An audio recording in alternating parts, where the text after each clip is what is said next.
Joining me now in the studio is aviation security expert Norman Shanks, and in Millbank is former air accident investigator David Gleave. And Norman, first, early days, but the investigators won't be wasting any time.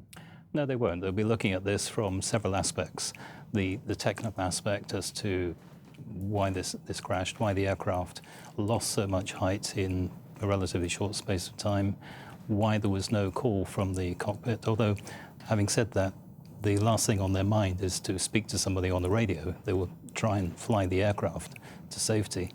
There will be other groups looking at this, and I'm not suggesting there is any security issue here. We've heard from America that there's no terrorist threat, but there will be people in all three countries, Germany, France, and Spain, who are looking at this as a potential terrorist act. They have to do that in the first few hours, otherwise key information can go missing, or it can be corrupted. How does it, I mean, people forget things, or people have false memories, what kind of thing? Because you've investigated, well, exactly that kind of act before, haven't you? Yes, it's generally false memories, that people aren't very good at being witnesses and reporting what they've seen.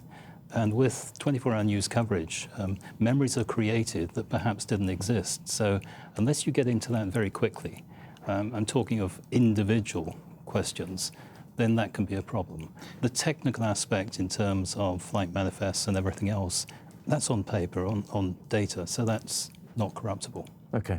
David, it's a remote part of the Alps, but already investigators have found one of the black boxes, we think. How important is that?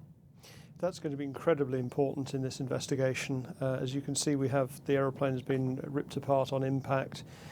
So it's going to be very difficult to recover each individual part of the aircraft and to rebuild it. We would hope to find that either we have a technical failure on the aeroplane, in which case we have to rebuild the aeroplane to look at the individual parts, or alternatively the flight data recorder and cockpit voice recorder may well tell us enough information about what happened so we don't have to rebuild the aeroplane.